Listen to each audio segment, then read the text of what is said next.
सूर्य अस्त हो रहा था। पक्षी चहचहाते हुए अपने अपने नीड़ की ओर जा रहे थे। गांव की कुछ स्त्रियां पानी लेने के लिए घड़े लेकर कुएं की ओर चल पड़ी। पानी भरकर कुछ स्त्रियां तो अपने घरों को लौट गई, परंतु उनमें से चार कुएं की पक्की जगत पर बैठकर आपस में इधर उधर की बातें करने लगी। बातचीत करते करते बात बेटों पर जा पहुंची। उनमें से एक की उम्र सबसे बड़ी लग रही थी। भगवान सबको मेरे बेटे जैसा बेटा दे। मेरा बेटा लाखों में एक है। उसका कंठ बहुत मधुर है। वह बहुत अच्छा गाता है। उसके गीत को सुनकर कोयल और मैना भी चुप हो जाती हैं। लोग बड़े चाव से उसका गीत सुनते हैं। उसकी बात सुनकर दूसरी स्त्री का मन हुआ कि वह भी अपने बेटे की प्रशंसा करे। मेरे बेटे की बराबरी कोई नहीं कर सकता। वह बहुत ही शक्तिशाली और बहादुर है। वह बड़े बड़े बहादुरों को भी पछाड़ देता है। वह आधुनिक युग का भीम है।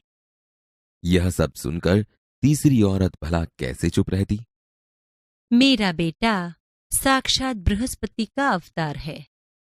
वह जो कुछ पढ़ता है एकदम याद कर लेता है। ऐसा लगता है मानो उसके कंठ में सरस्वती का निवास हो। तीनों औरतों की बातें सुनकर चौथी स्त्री चुपचाप बैठी रही। उसने अपने बेटे के बारे में कुछ न कहा। पहली ने उसे टोका। क्यों बहन, तुम क्यों चुप हो? तुम भी तो अपने बेटे के बारे में कुछ बताओ। मैं अपने बेटे की क्या प्रशंसा करूं? वह न तो गंधर्व सा गायक है, न भीम सा बलवान, और न ही बृहस्पति सा बुद्धिमान।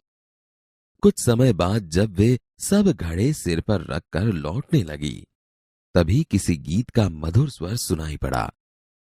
सुनकर पहली स्त्री बोली, सुनो, मेरा हीरा गा रहा है। तुम लोगों ने सुना? उसका कंठ कितना मधुर है। वह लड़का गीत गाता हुआ उसी रास्ते से निकल गया। उसने अपनी मां की ओर कोई ध्यान नहीं दिया। इतने में दूसरी स्त्री का बेटा उधर से आता दिखाई दिया। दूसरी स्त्री उसे देखकर गर्व से बोली, देखो, वह मेरा लाडला बेटा आ रहा है। शक्ति और सामर्थ्य में इसकी बराबरी कौन कर सकता है? वह यह कह रही थी कि उसका बेटा भी उसकी ओर ध्यान दिए बिना ही निकल गया।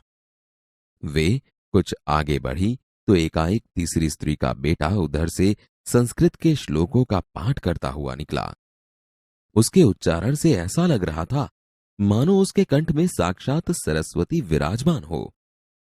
देखो, यही है मेरी गोद का हीरा। इसे कौन बृहस्पति का अवतार नहीं कहेगा? परंतु उसका बेटा भी मां की ओर देखे बिना आगे बढ़ गया। वह अभी थोड़ी ही दूर गया था कि चौथी स्त्री का बेटा भी अचानक उधर से आ निकला। वह देखने में बहुत ही सीधा सादा और सरल प्रकृति का लग रहा था। उसे देखकर चौथी स्त्री ने कहा, बहन, यही मेरा लाल है। चौथी स्त्री उसके बारे में बता ही रही थी कि उसका बेटा पास आ पहुंचा।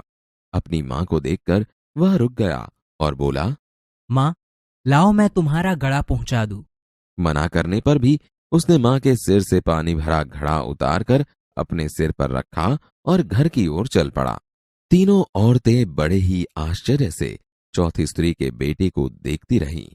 एक वृद्ध महिला जो बहुत देर से इन औरतों के पीछे चलती हुई इनकी बातें सुन रही थी, पास आकर बोली, देखती क्या हो, यही सच्चा हीरा है।